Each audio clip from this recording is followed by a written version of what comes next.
You're listening to Transform Your Life from the Inside Out podcast. In this episode, we talk about control, which we've talked about before. But in this episode, we talk about you are not in control. Your brain is. And if you think you're in control, keep listening. Hi, I'm Jim Fortin, and you're about to start transforming your life from the inside out with this podcast. I'm widely considered the leader in subconscious transformation, and I've coached super achievers all around the world for over 25 years. Here, you're going to find no rah-rah motivation and no hype, because this podcast is a combination of brain science, transformational psychology, and ancient wisdom all rolled into one to take your life to levels you've never thought possible. If you're wanting a lot more in life, to feel better, to heal, to have peace of mind, to feel powerful and alive, and to bring more abundance and prosperity into your life, then this podcast is for you, because you're going to start learning how to master your mind and evolve your consciousness. And when you do that, anything you want then becomes possible for you. I'm glad you're here. Control is something that so many people get into. And you might have even heard me say in another episode that you're not in control. You're not. And you've heard me say before that control is an illusion. And if you get into control, you are controlled by the illusion of control. Now, that is a thought level, meaning it's analytical. You think you're in control and you're always trying maybe to control people or things or situations or events, and to varying degrees. I mean, from trying to control people to trying to control whether or not people have a good time at a party or at your house and you're making yourself responsible for them, or trying to control, your kids or significant other, or maybe even yourself. Now, you've heard me say before, obviously, that control is an illusion, and that's one level. It's a thought level. It's a prefrontal cortex, analytical thinking brain level. But I want to go even deeper, and I want to talk about the role that your brain, yes, your brain plays in control. I was going to say revert, but I want to actually just address a study that was done back, I believe, in 2007. And it was done at the Max Planck Institute in Leipzig, Germany. Now, the Max Planck Institute is one of the foremost research institutes in the world. They have 43 Nobel Prize winning scientists contributing research. And what they did is they were obviously looking at the influence of the brain in our decision making. And by the way, when we think about control, that's decision making for most of us. What they did is they put people in an fMRI machine. Now that's that's an acronym for a big word, a functional magnetic resonance imaging machine. And what they wanted to do is they wanted to watch the blood flow in the brain. So what they did is they gave people one of two options, pick either A or B. And they watched the blood flow in the brain as people were actually making decisions. Now, as people were making decisions, they were analytically engaged in thought.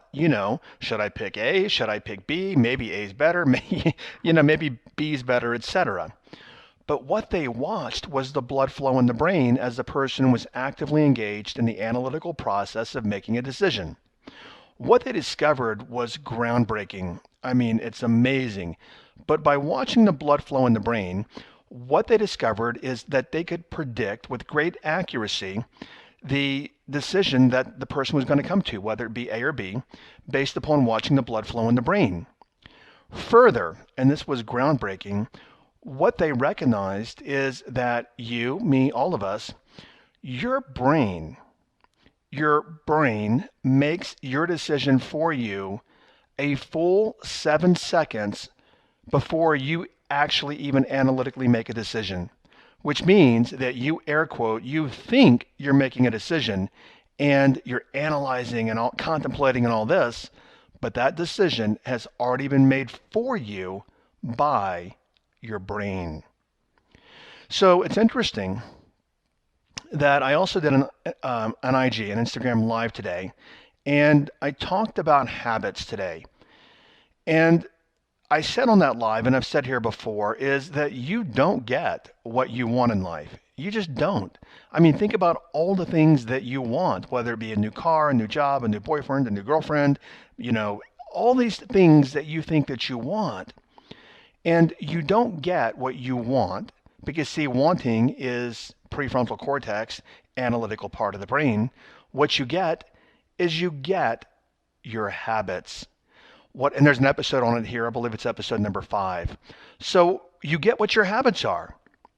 And I want to sit here and I wish there was some way, whether it be auditorily, visually, or kinesthetically, I wish there's some way that I could literally just, in a kind way, grab you by the shoulders and shake you. Because see what many of you are doing, and you're saying, "Oh, okay, well, yeah, no, come on, Jim, you've said that before. I get it." But many of you get it, but you don't get it. And I also want to point out there also, working with a shaman for a lot of years, Don Javier. Many times I remember back when we were on vacation a lot of years ago, and he said something to me, and I'm like, "Oh, Don," I call him Don for short for Don Javier. I'm like, "Don, I get it," and he's like, "No, you don't." And I'm like, "No, no, no, I do, I get it."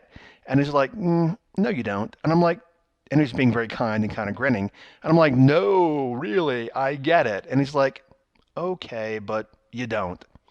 And about 3 years later, I recognized that, you know what? I thought that I got it, but I really didn't get it in that moment. I got it 3 years later.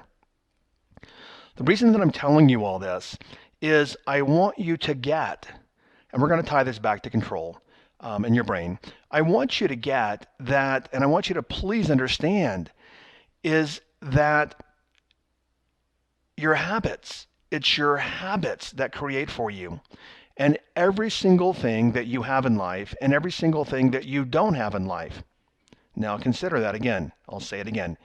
Everything that you have in life, whether it be $7 or 700,000 or 7 million or 700 million, everything that you have and everything that you don't have, and I can tie it to health and I can tie it to many areas of your life, everything you have and don't have is a reflection of your habits.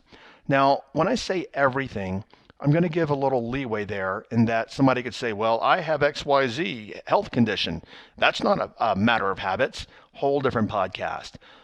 When I say generally speaking, I mean 99% generally speaking, everything that you have in your life or you don't have is a reflection of your habits of thought. And that's where I want to go in this podcast just a little bit, is that even control is a habit. I mean, no one ever thinks, and that no one gets out of bed and says, do I get into control today? Do I not get into control? What do I think about control? Now, let me back up even further here. If you have a family member and and maybe even you, if you know that they're always in control, I know you don't think about it this way and you don't think, Susan is in the habit of controlling things. No, but you know that, okay, you look at Susan and, oh my gosh, I'm going to see Susan today. And oh my gosh, Susan tries to control everything around her. And I have family members like that as well. So I completely get it. And I know what I'm talking about. I have a brother-in-law. I've got actually several brother-in-laws, one on my side and one on my partner's side of the family. And I have 4 brother-in-laws on my partner's side of the family.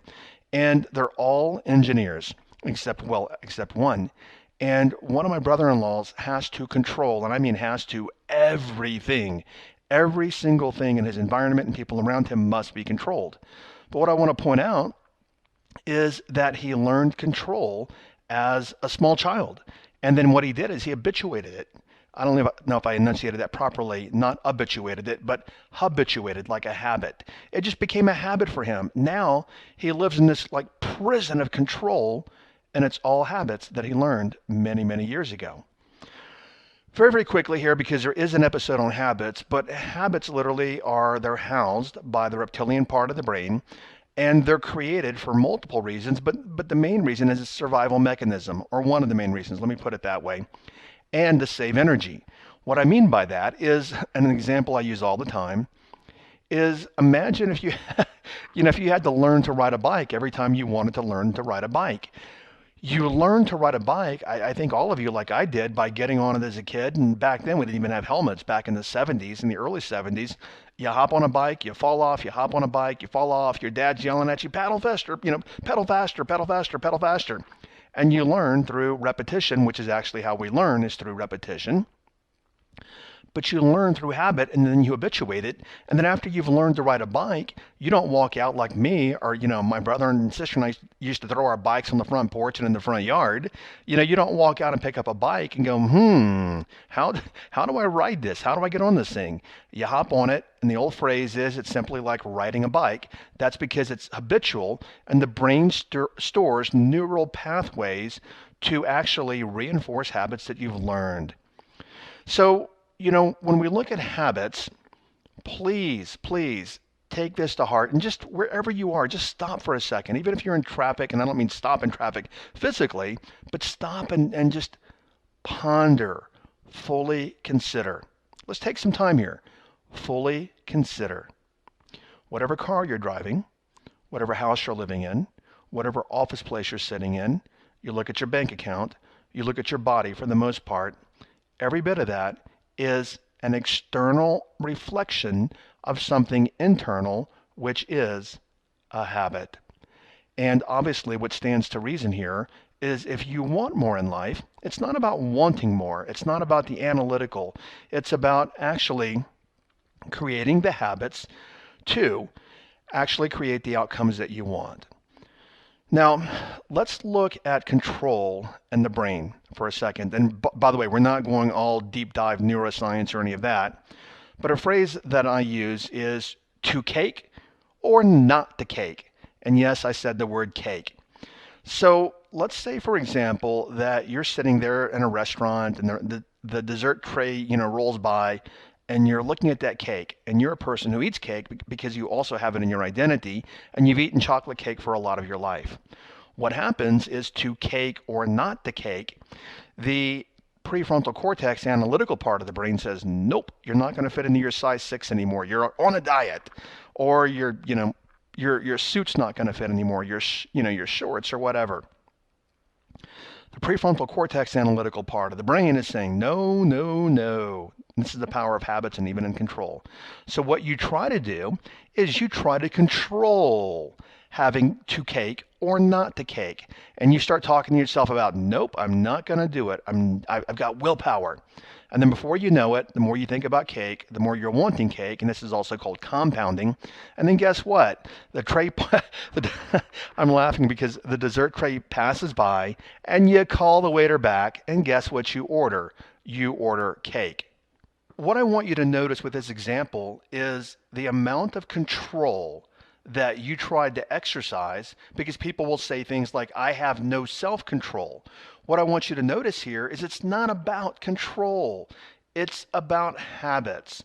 And the way that this happens, this little scenario that I just gave you is also mentioned in episode number 5, is that whatever habits we have, the reptilian brain works from the positioning that whatever habits you have are survival mechanisms, because we have to have habits for survival. I mean, imagine if you had to relearn how to fill up a glass of water, and hey, by the way, I'm going to learn that's where the water comes from, out of the faucet, spigot, bottle, whatever, and we have to relearn and relearn and relearn.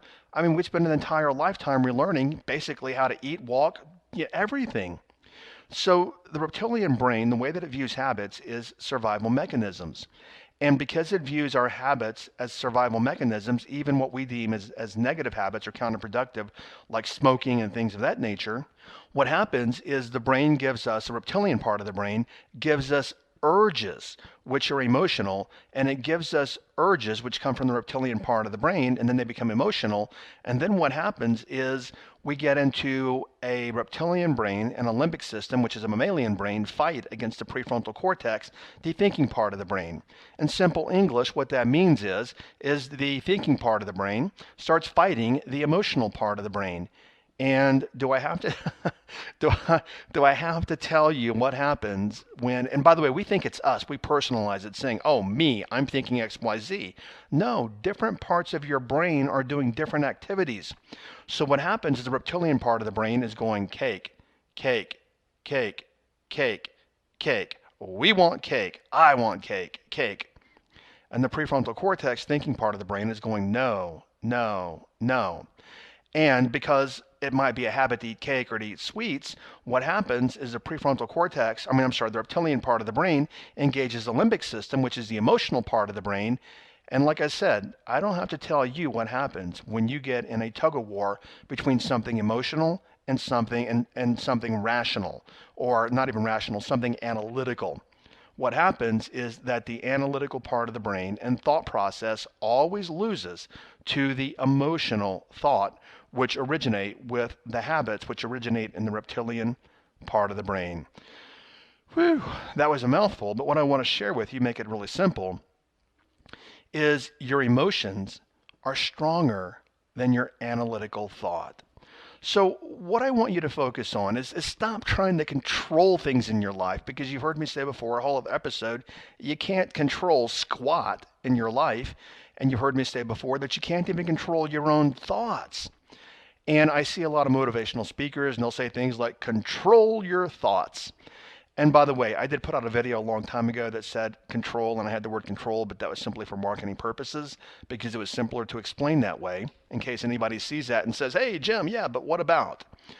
But what I want you to focus on is not controlling anything.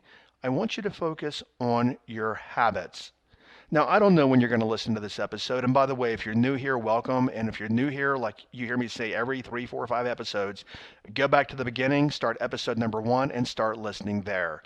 Now, the reason I started that conversational thread or that loop is because we're about to roll into 2020. And I don't know where you are right now in your life. But I'm going to tell you this. If you want the best 2020 of your life, stop, for crying out loud, focusing on all these things and all the hopes and wants and wishes and all these kind of things, and start focusing on your habits. And goals. We're all taught to goal set in the beginning of the year, and we're all taught to create our New Year's resolutions. You've heard me say before that, this, I don't know what percentage of people, but they set New Year's resolutions, and by the third week of January, 92% of people have actually abandoned their resolutions. Why? Well, based upon what we're talking about, why do you think? It's really simple, is that we operate by habits. And if you're not in the habit of eating healthy, guess what? Even though you have a New Year's resolution, you go right back to your old habit again. If you're not in the habit of working out, even though your New Year's resolution is, oh, I'm going to fit in my size 5 or my 32 or 31 waist jeans, and I'm going to be all excited about it. And then very quickly, it's kind of like, wah, wah, wah, wah. We're back to our old behavior, which is our old habits again. So I want to share something else with you here about control.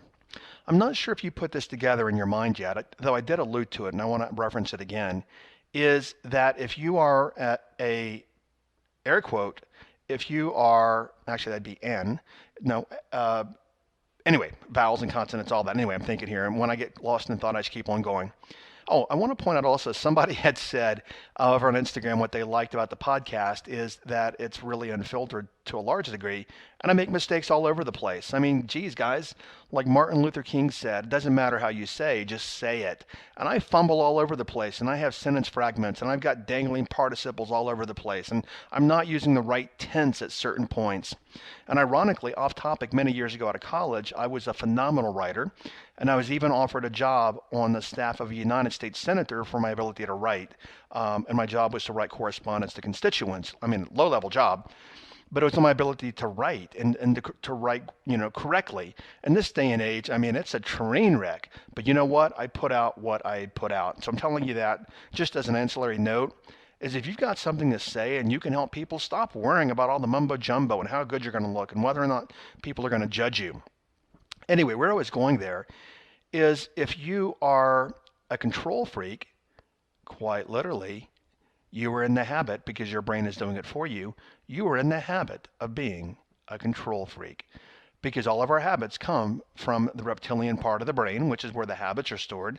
And if you are a control freak, which basically means a habit is something that happens automatically. And if you're a control freak, that happens automatically. I mean, you don't have to get out of bed and say, should I be a control freak today? And have I been a control freak? And what habits do I? No, it just happens automatically, which means it's a habit. So that's why I'm tying habits into control in this particular episode, to show you, as I said earlier, you ain't in control of squat. Your brain is. I want to back up here on a point that I made earlier as well.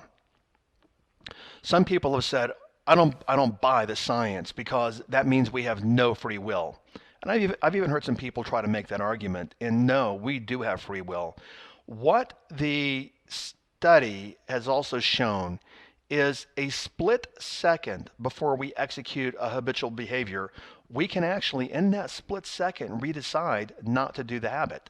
So I just want to share with you, yes, we are not robots. We are not robots to the brain. We do have free will. We do work by habit. And literally for most of us, it's unconscious and just happens day in, day out, week in, week out, minute in, minute out, second in, second out.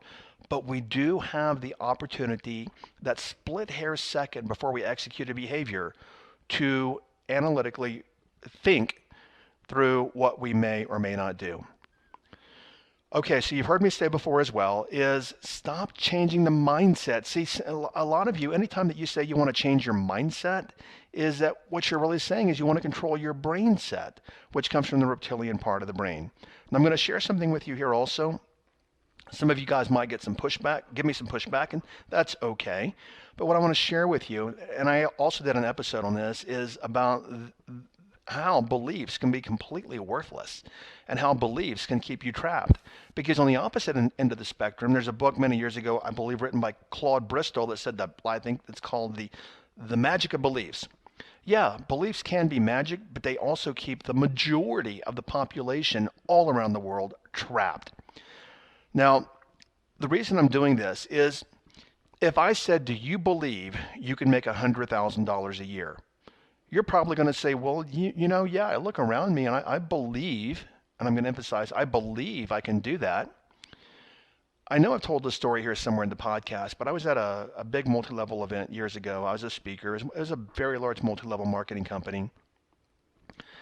And the speaker on stage had all these people writing down their goals, all left brain stuff. And I guarantee you, I'm a betting man, I guarantee you, if we could crack that audience from 2011 or so, I flat out guarantee you, and I'd put $10,000 on the line, that literally 95 to 97% of those people never, ever hit their goals. Because see, what happens is they're sitting there in the audience and they're watching these people up on stage, and you might be watching people in life and people online. And you're like, yeah, Sally did it. So yeah, if Sally can do it, I believe I can do it. Bob is an internet marketing millionaire. Bob can do it. I believe I can do it. Well, the reality is that is all left brain thinking. That's all prefrontal cortex. That's all analytical. Stop focusing on what you believe. Because see, whether or not you want to admit it, that's all self-deception. Because you might analytically believe that you can create that $1 million or whatever it is, but at an identity level, and specifically relative to this podcast episode, at a habit level, you do not have the habits to create the outcome that you want, that you air quote believe that you can create. So what I'm going to share with you is this. Stop focusing on what you believe and cozy up to your brain and focus on your habits. And again, I refer back, go back and listen to, I think, episode number 5 or 4, whatever it was. You'll see it in the early episodes, and my team will probably put a link to it somewhere anyway, is go back and listen to that episode on habits and forget everything else for the most part when it comes to your goal setting and all these things, because the habits, you can't, well, let me back up here. Have you noticed that you can't even control your habits? Consider that. You can't control your habits, which goes back to the entire title of this podcast, is that you're not control, your brain is. Create the habits, and what you want happens automatically. So your transformational takeaway this week is that you are not in charge and you have no control. Your brain is, and your brain does. Alrighty. I do want to say again that thank you so much for allowing me to be of service, and I do ask humbly, if you would please, if you're getting a lot of value from these episodes, would you please do me the favor and leave an iTunes review? Not only that, and I'm just kidding here, but please, I request, leave a positive review, please, if you're going to leave a review. But leave a positive review if you would, and if you would, please share with your friends on Instagram and Facebook and Twitter and other social media outlets, because I get a lot of email from the team sends me. We get a lot of email from people saying that this podcast has helped them in so many ways. So, I mean, why not help, guys? Why not all of us help more people? All right. Thanks for listening, and I'll catch you over on the next episode. Take care. Make it a great day today. Bye-bye. Thank you for listening to this entire podcast. If you're the kind of person who likes to help others, then share this with your friends and family. You know, if you found value, they will too. So please share via your social media channels. Also, if you have questions, I'm here to assist. You can email me questions to support@jimfortin.com, and I may even use your question for a future podcast episode. Also, if you want transformational content like this daily, connect with me on Instagram. My Instagram name is I am Jim Fortin. Finally, I do have a personal request. I believe that we're all here to help others and to grow and evolve ourselves. Together, you and I, let's help more people. If you would please leave a review on iTunes, and a good one, by the way. I'd be grateful, and through your assistance together, we can transform more lives. Thanks for listening.